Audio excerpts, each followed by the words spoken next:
Hello everybody and welcome back to Julie's Jewels. I am Mike Turner. I'm here with Julie herself. How you doing, Julie?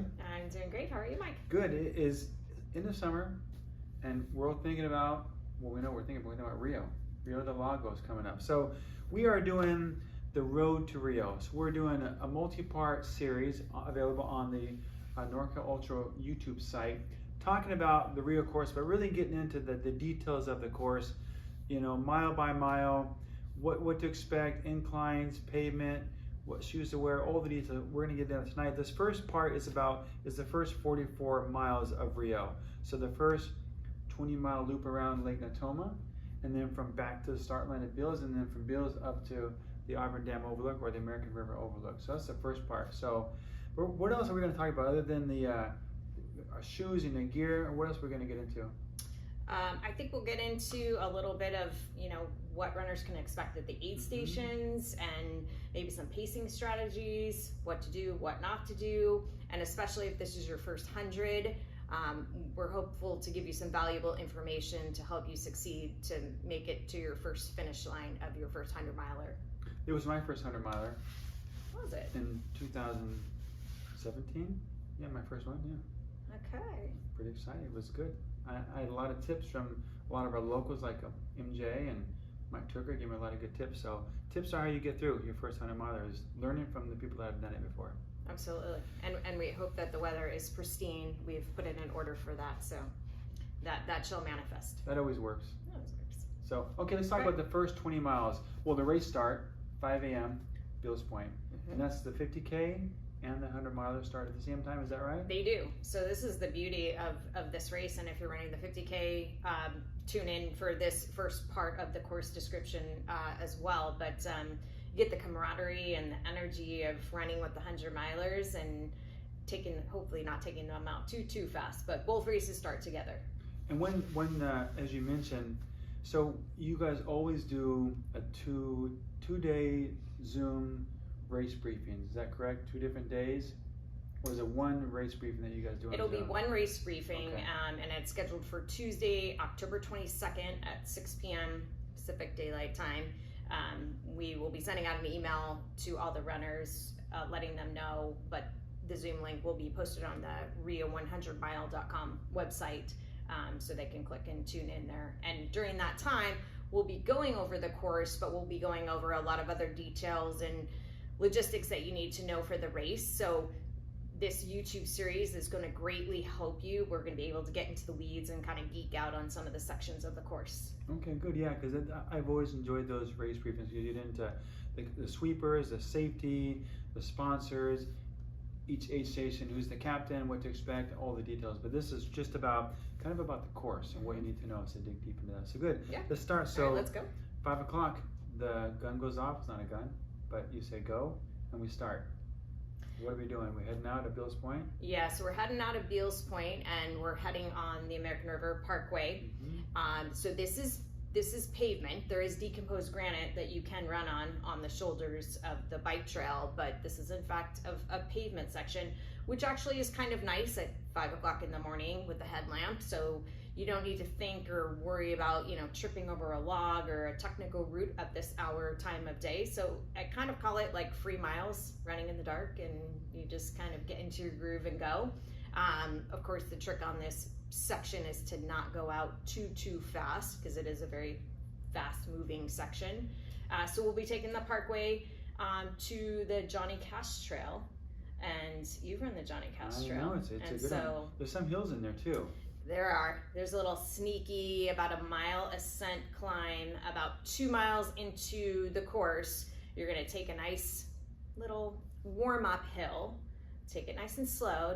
Don't feel like you need to charge and, you know, make your hill PR that day. And that'll take us, in fact, to the entrance of the Johnny Cash Trail. You want to tell them about Yeah, Johnny? well, before we get there, so the race starts in the dark. My experience, I've run it twice, is that you could carry a headlamp, but it's so smooth and the crowd is so packed together, you probably could also go without a headlamp and probably would be just fine. But headlamp will probably be better. What do you think? I think a headlamp, just to be safe. You can always put it in your pack if it's bugging you, or you find that, again, there's tons of runners around you, like you said, and there's ambient lights. But I would have one just in case that, you know, something unforeseen happens and maybe you need to take a trip to the bathroom or something and catch back up. It's better to be safe than sorry. And the bib colors, because one thing, if you're in a race with multiple distances, it's hard to not get caught up in the vibe of the race. And so when you're in 50K, are there different colors? Will I be able to tell who is a 50K and who's a 100 miler? So who I can avoid, you know? That's a good point. Yes, and those bibs just landed today, but they are different colors. Okay. So that's nice. The 100 milers are kind of a bluish, very similar to our Rio mug here. And the 50Kers, I believe, are a green background. Okay, good. So, but the number series, the 100 miler goes from 1 to 400, I believe, and then the 50K goes from 500 and above. But again, the colors are the easiest way to distinguish between the two races. So yeah, so you've got the blue and you've got the green. Okay, so you come into Folsom, you go across the new black pedestrian bridge, right? Yes. You come across that bridge, and then you go under. Yes, you go underneath. Yes. Under Rainbow Bridge or whatever road that's called. I call it the squiggle. You go underneath. Yes. Yeah, and then you go back up the side, and then you're staying. Then you kind of go onto the Johnny Cash. You make a left on the Johnny Cash Trail. There'll be a course marshal there. Yes, there will be course marshals anywhere there is a significant turn or something that we absolutely don't want you to miss. And the other thing is too, the course will be marked with orange reflective ribbon. So it'll be orange ribbon with reflective tails. So you'll need to look out for that, and that will be lighting up the entire course with orange with reflective tails. And you go clockwise on the Johnny Cash? Or counterclockwise? We will be going clockwise. Okay, good. Yeah, into Folsom. Okay. And then from Folsom, are we in Folsom yet? Yeah, we're in Folsom. We're in Folsom. Okay. So from Folsom, we're going to take the south side of Lake Natoma. Okay. And that is where we are going to encounter that first aid station at Willow Creek. Yeah. So it is about 2.5 miles once you get on the Lake Natoma loop from Folsom to the Willow Creek aid station. And just for posterity, so that brings us to 9.28 miles to Willow Creek. So that's the first aid station. So, you know, I would be carrying 2 bottles, 2 flasks with me, even though it's dark and it's cool. Still want to make sure you're hydrating from the beginning and not losing fluids. And taking care of yourself early and often. Yeah, and also most people breeze through those early ones, but it's a good time to grab some fruit or something. Any calorie you put in is going to be beneficial. So, I mean, I don't skip aid stations. I just try to have something every single time. That way you could always use more calories. Yeah, so at the aid stations, you're going to see Scratch Hydration Drink, which is delicious. You're going to see Goo Energy Gels. You're going to see Salt Stick Electrolyte tablets, along with boiled potatoes and all of our sweet and salty snack foods that you've been privy to if you've run at any of our races. So we've got you covered in the food and hydration department. So it's out there for you. So use it, like Mike said. Yeah, and as you get into these later series, we'll talk about typically old 100 milers have kind of the normal daytime aid station. Then the nighttime is a different kind of. Usually that's when we start bringing in, the soups and the grill. So, but the first one is just about the standard fruit, potatoes, and like you said, all the other sponsored products. Yeah. So again, use those aid stations. They're there for you, and we want to help support you. So. Okay. So you leave Willow Creek, and then you continue around. Yeah. So we've got about another 3 miles to the aquatic center. So we're still on the parkway. We're still on the paved section. Again, there's decomposed granite for most of it. A couple sections might not have. They do a lot of trail work out there and whatnot. But then once we get to the aquatic center, we'll take the Hazel Bridge up and over to the other side, to the north side of Lake Natoma, and that's where we're going to do that ascent. That really cool steep climb up to the top of the Hazel Bluffs. No, that's a newly maintained trail. They widened it, so it's pretty wide. It's pretty even grade. It doesn't have the giant ruts that it used to have years ago. I know. We took all the fun out of this. Yeah, it's gonna be easy. It's like a luge. It's smooth and.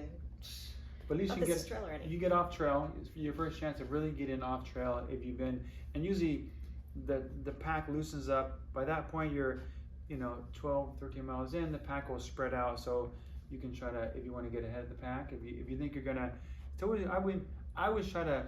I know where I'm going to finish generally because I've done enough. So I always try to put myself in about the place where I'm going to finish. Like if it's mid pack or the first third, or I try to position myself before I get to those climbs. Yeah, I think this is a great point of just really taking it a little bit easier than you think. Again, this is a faster looping section, this first 20-mile loop that's going to take you back to Beals that we're talking about right now. And this isn't the day to have your, marathon leg PR. So if you want to finish this 100-miler, you need to back off just a little bit. And this goes for the front runners too, because this course is very sneaky, where it is very fast and moving in the very beginning. And then we're going to transition, we're going to get to the trail sections, and and that can really kind of beat somebody up when they're not prepared for it, and they've spun all their energy and all their leg strength and speed in this first 20-mile loop. So I've run Rio twice, and I tested that theory because I ran it. It didn't work out well. I ran it second time. I said, everyone says that. They say I'm just going to go as hard as I can on the pavement. I was, I'm not that fast, but I was going like under 9-minute miles the whole time. By the time I got to the trail, by the time I got to pass to ADO, even before like mile 30, 25, and 30, I was destroyed. I slowed way down from 30 to 50. I had 0, and I lost like probably 3 hours off my end time by saving an hour off my front time. So it was miserable. And I eventually finished it, but still. It's true. What they say is true. Take it easy. I've heard some tricks. Some people will like do force walks where you pick it. I'm gonna run 20, like maybe a minute, and I'm gonna walk a minute, or I'm gonna walk to that tree and then I'm gonna run to the next tree. So forced walking can sometimes help you, just because you're gonna be going 10-minute miles even if you don't want to. Right. And once we get to the top of this Hazel Bluffs, we're going to have some forest walking after this, because we have what's called the Middle Ridge Trail in this section as well. And that's just some nice single track undulating terrain, but a couple little quick steep pitches that you want to take a few hiking steps and whatnot. So hopefully it's going to force you to slow down just for a little bit, and that's a good thing, as we're talking about, to do. So this Middle Ridge Trail section, and it's beautiful, albeit it's going to be dark at this time, but it is a really, really nice section. Gets you off the pavement, gives you some trail in the midst of it, and then from the Middle Ridge Trail, we're gonna stay on the trail, and we're gonna be heading towards the Shadow Glen, the stable area back there. And we're going to take some more single track trail until we're almost back to the bike trail to Black Miners Bar. Okay. And I know there's restrooms there. Will those be open, or are we allowed to use those if someone has an emergency? Yeah, they will be open. We'll make sure that the parks get those open, but that's the plan. They have brand new facilities there, so it's really nice. So good chance if you need to go again, whatever reason. Yep. So okay, good. So you're so we got to Black Miners Bar, chucking our mileage. We're just over 17 miles here at Black Miners. So,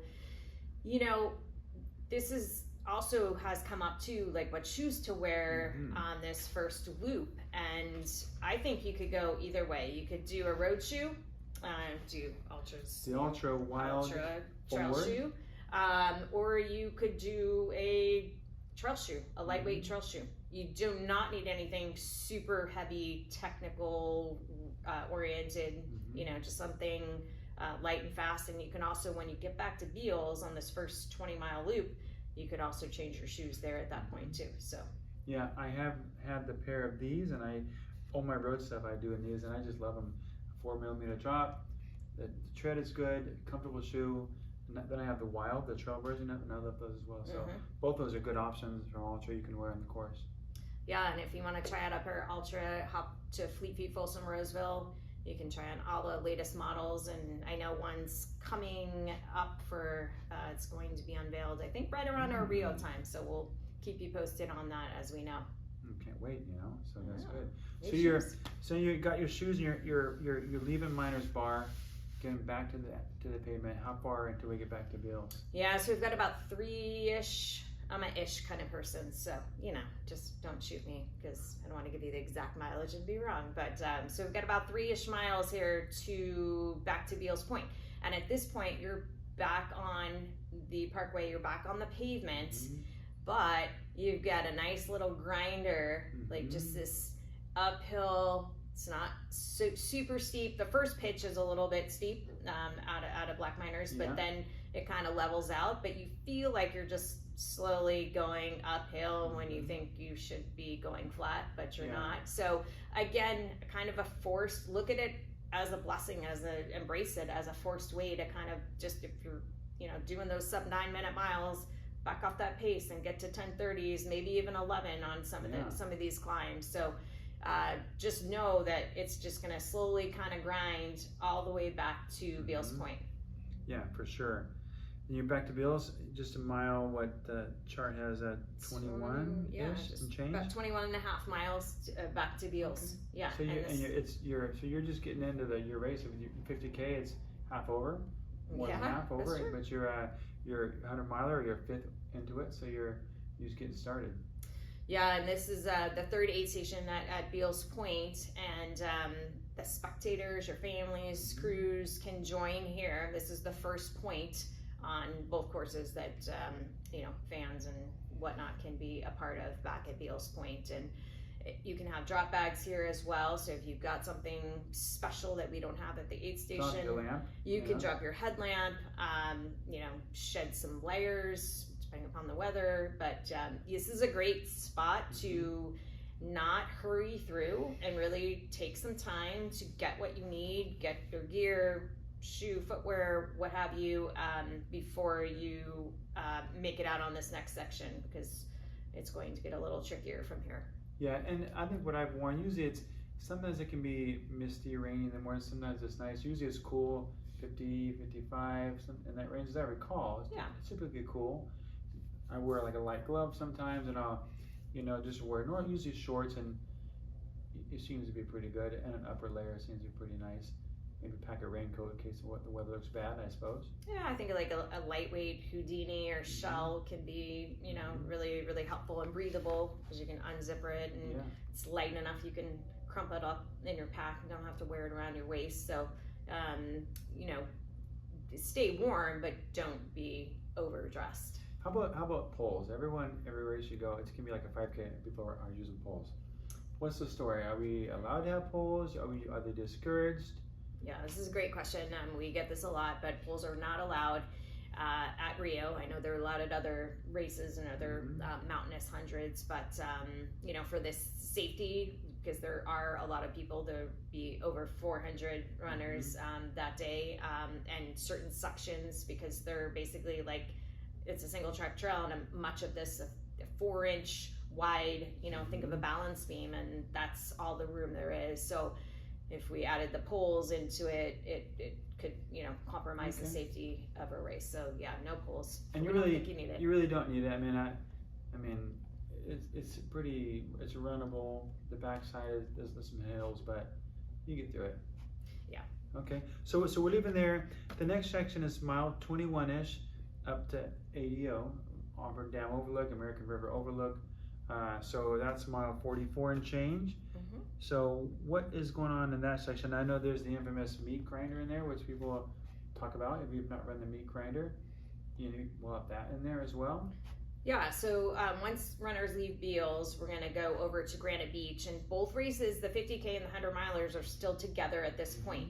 So 50Kers, this is your next aid station along with the 100 milers, and the 50Kers are going to about, let's call it 3/4 of a mile after Granite Beach. You're going to turn around. There'll be a big sign and a monitor.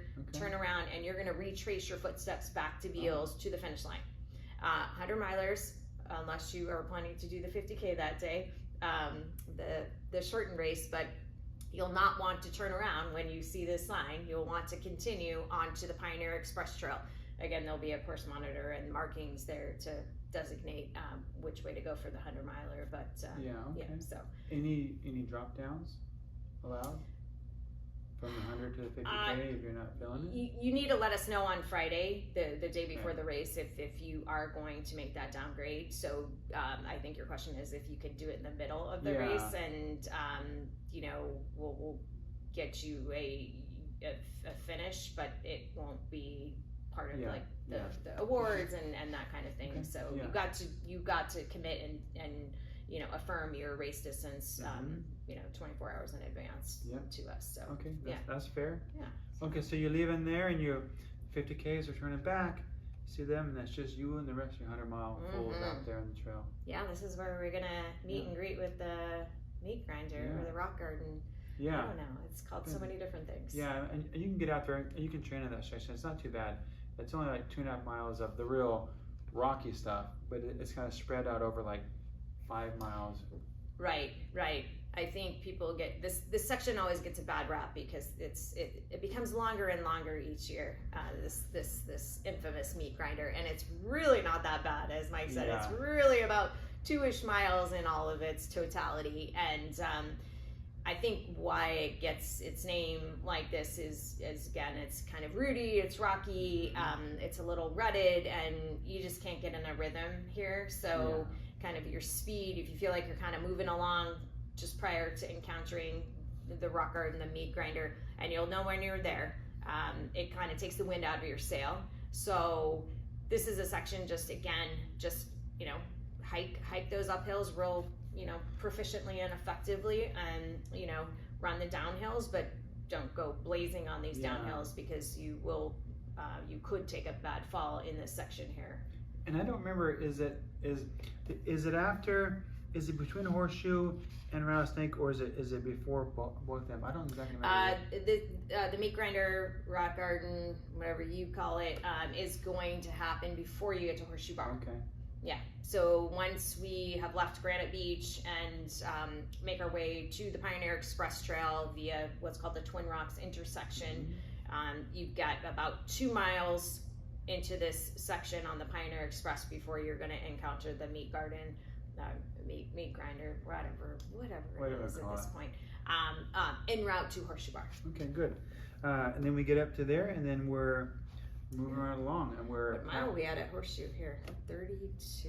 Yeah, okay, so we're that's like 50K, that's your 50K, right? Yeah. Okay. I don't know about you, but this is the part where I always feel like crap. 50K into a 100-mile race, and all the thoughts come rushing in like, oh my goodness, why did I sign up for this, and I got 70 miles to go. Not a good strategy tactic to think like that, but I always do that regardless, and I know better. And I always just feel like at this point, and it lasts for a couple miles, and then I feel great and things are good. So if this is you, and everybody kind of has that point where they just start to feel really bad, but mine is always tried and true at this 50K section, 50K mileage point of a 100-mile race, and it goes away. Yeah, oftentimes you'll have an ache or pain somewhere that's like at mile 30, and it's really bothering you. You're like, oh man, if this stays up, but then 10 miles later, it's going to be gone. Your stomach levels out and things work out. Yep. So Horseshoe Bar again is that kind of 50K. It's 32. It's a little bit over that 50K mark. Another aid station. There's no crew access here at Horseshoe Bar, so please, this is access off of private property. So don't attempt that. Your runner will get disqualified if your crew decides, in fact, to go there. So don't do that. Save us all from that. But so then the next place, major aid station, is Rattlesnake Bar. And tell us what the train is like from Horseshoe to Rattlesnake. I think it's pretty nice. It's pretty rolling. It's typically decomposed granite. There's boulders here and there, little short climbs here and there, but typically you can get a pretty good running clip, I think, through there, with a couple of short sections that you have to hike up. but pretty good, I think. Yeah, I feel like this section kind of, like you said, rolls really nicely. And if you just kind of like go, let the terrain dictate and talk to you and flow with it instead of against it, you'll be moving quicker than you actually think. Yeah, it's pretty nice. Yeah. And you keep rolling, then you get up to the base of Cardiac. Yeah, so, all right, Rattlesnake. What's our mileage at Rattlesnake? We're at 35.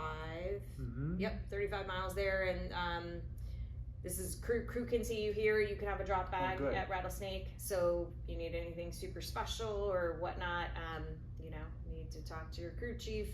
He or she can be there for you at Rattlesnake Bar. And then Rattlesnake, we're gonna leave and head on to, we're gonna pass Avery's Pond, some other. Yeah, you go around that little dam thing, Yeah. whatever that pump, and it's pretty rolling. Then I mean, that whole section, the Pioneer Express, is just beautiful. It's rolling. It's nice. I mean, obviously Rattlesnake, you can, if it was raining, I would probably change my socks. If it had been wet, or if then I've been gonna do all the stuff you need to do, because it's gonna be a while before you get up to ADO. Right, it's about 9 miles from Rattlesnake up to the Overlook, which is going to be our next major aid station and checkpoint here. But yes, Mike's right. Get what you need. Don't jam through these aid stations so fast that you forget what you in fact needed there. Yeah, that's a trick. If you're your first 100 miler, you don't have a crew, a pacer. You have crew, maybe not, but you don't have a pacer. So always like a mile out, I'm always thinking about, okay, well, what do I feel like? Do I need something salty? Do I need some fruit? Do I need some socks? I'm always thinking about what I need. So when I get there, I don't leave there and did nothing. You get there, people are screaming, excited, yelling. You see your friends, and you leave. You're like, oh man, I didn't do anything. Yeah, that's so true. We've seen people do it all the time. I've seen some of my clients do that too, but great reminder to have a checklist, like a mile out, half mile out, like what do I need? Do I need electrolytes? A, B, C. Have like 3 things in your mind. Your mind's not going to be able to, bandwidth more than a couple things at times, but and make sure you get those. And because the aid stations can be overwhelming too. If you've never seen an ultra aid station of this like buffet, casino buffet here that's for free. They're loud, everyone's excited. Yeah, you can like just stare at food. I see food, and there it is, and again, walk away with nothing, but you've been there for 2 minutes, 3 minutes. Yeah. So great reminder to have a checklist. So let's get to Cardiac. All right. And then we're there, and just water at the base of Cardiac. Yep. So just water only. So there'll be jugs there. It's an unmanned, unwomened aid station. Both there. ways through. It's yep. Okay. Both ways through. There'll be hydration. So hydration only. And then you've got about 3 miles from the base of Cardiac up to the Overlook. So, and this first mile from Cardiac to what we call last gasp, if any of you run our American River 50 race, it's about a mile, but they've like totally groomed this one too, so it took out a lot of the fun of it. It's massaged and runnable, and yes, you can in fact run up a lot of these slow climbs, but again, you can run it, but just take it easy and not attack this. Yeah, and 100 miler, you don't need, if you're not going to win, you don't need to run it.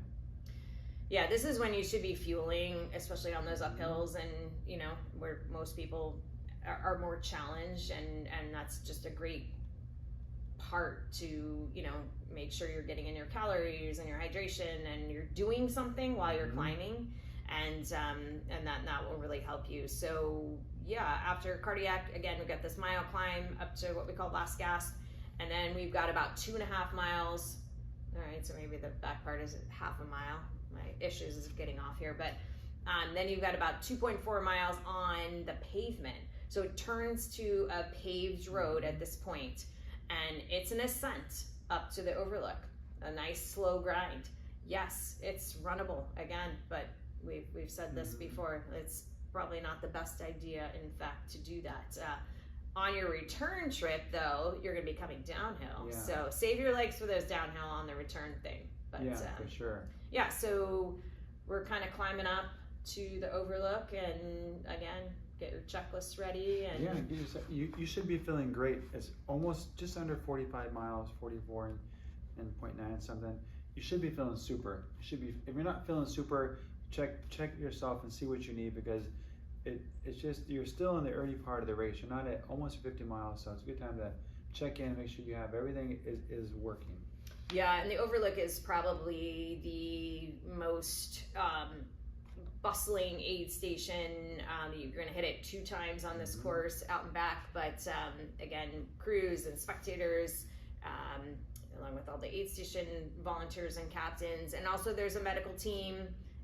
There'll be a medical team at Rattlesnake and at the overlook aid stations, so should you need anything, but we can't, do any IVs or anything, surgery out there, so basic first aid. But if you should need anything, we have a really experienced medical team, all of which are ultra runners and runners, so it's really nice. They know where you're at and what you're going through. Yeah. So, and they're going to talk you into going on unless it's something life-threatening. So don't think you're going to go to these medics and try to wean your way out of this race. No, they're not going to encourage you to drop. No. So, well, this has been Road to Rio, and so this has been really helpful to understand the ins and outs of the course and what kind of shoes you can wear and what the weather's going to be, and kind of a lot of good details.